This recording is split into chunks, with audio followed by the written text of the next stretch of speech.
फिलिस्तीन और इजराइल की अभी युद्ध चल रही है भाई, बहुत बड़ी युद्ध चल रही है। तो इन सब में मुझे एक ही चीज़ पता चल रहा है कि इजराइल कब्जा करना चाहता है फिलिस्तीन पे। वो गाजा एक बहाना है, गाजा तो एक छोटा सा जगह है वहाँ का।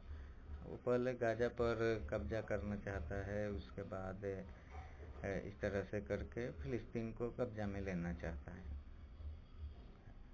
और इजराइल का सिर्फ एक ही यही मकसद, मेरे हिसाब से तो यही मकसद हो सकता है।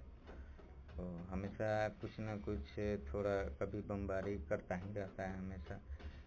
अब कहने वाले लोग तो फिलिस्तीन को भी कहते हैं कि वो भी बमबारी कर रहा है, तो भाई वो भी बमबारी करेगा, क्योंकि वो करेगा। इजराइल अगर हमेशा शांत नहीं बैठेगा, ऐसे हमेशा बम फेंकता रहेगा, मिसाइल दागता रहेगा, है ना।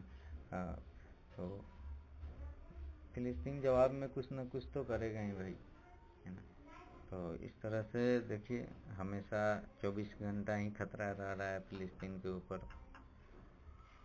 हमेशा यही देखा जा रहा है कि भाई ऊपर से भी हमेशा बमबारी किया जा रहा है, नीचे से भी उन लोगों का बॉर्डर के अंदर घुस जा रहे हैं इजरायली फौज, है ना।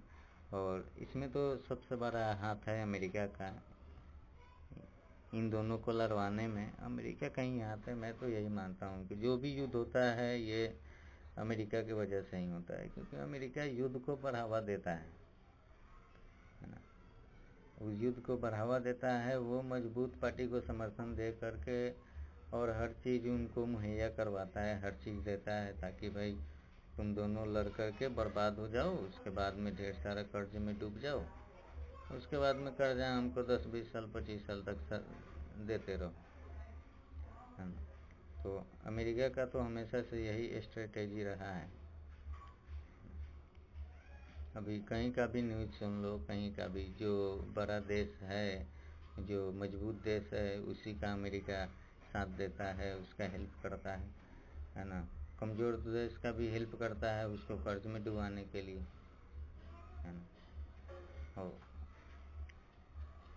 और इजराइल देश को तो वैसे मैं भी एकदम समर्थन नहीं करता हूँ, क्योंकि वो हमेशा से ही वो हर देश पे कब्जा करना चाहता है। उसके आसपास में जितना भी देश है, ईरान हो, है ना, ईरान हो, लेबनान हो, फिलिस्तीन हो, इन सब पर तो कब्जा करना चाहता है ये। तभी तो ये कभी न कभी हमेशा कुछ न कुछ बहाना लेकर के अटैक करता रहता है सारे देशों पे, आसपास के देशों पे। तो इसका एक ही मकसद है बस। ये गल्फ़ कंट्री वाले हैं, ये लोग भी हाथ में चूड़ियाँ पहन के वहाँ का राजा लोग बैठा हुआ है। इन लोगों को नहीं पता है कि इजराइल एक न एक दिन उन पे भी वार करेगा, और ये श्योर है भाई, वार करेगा। वो चुप नहीं बैठेगा, वो वार करेगा एक दिन, और फिर एक एक करके गल्फ़ कंट्री को भी अपने अंडर में ले लेगा इजराइल। ऐसे इतना छोटा सा फिलिस्तीन है, क्या ज़रूरत है इसकी ज़मीनें छीनने का भाई।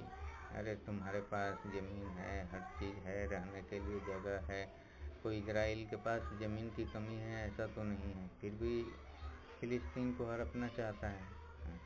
मस्जिद अक्सा, देखो मस्जिद अक्सा वो हमेशा से ही फिलिस्तीनियों का रहा है, फिलिस्तीन का हिस्सा रहा है ना। लेकिन अब ये मस्जिद अक्सा को हड़पना चाहता है, लेना चाहता है, कहता है कि भाई ये तुम्हारा नहीं, ये हमारा है। तो ऐसे करके तो सबको ये हड़पना चाहता है। लेकिन जो मुस्लिम का मुल्क है, वो लोग इस बात को नहीं समझते हैं, और समझते भी हैं तो वो लोग मतलब लड़ना नहीं चाहते हैं, इसलिए कि हम पे आ जाएगा तो भैया हम लड़ेंगे। तो ऐसा ही हो रहा है, आज फिलिस्तीन पे आया हुआ है तो फिलिस्तीन लड़ रहा है ना भाई, वो पीछे तो नहीं हट रहा है ना। वैसे ही वो कितना टाइम तक फिलिस्तीन लड़ेगा अकेला। इतना छोटा देश है, कमज़ोर देश है ना। इजराइल मजबूत देश है, उसको ऊपर से अमेरिका का हाथ है, बड़े बड़े देशों का हाथ है, तो वो कब तक लड़ेगा। तो ये सब तो सही नहीं है। बाकी आप लोग को वीडियो अच्छी लगी हो तो सब्सक्राइब कीजिए, फॉलो कीजिए, और थैंक यू सो मच।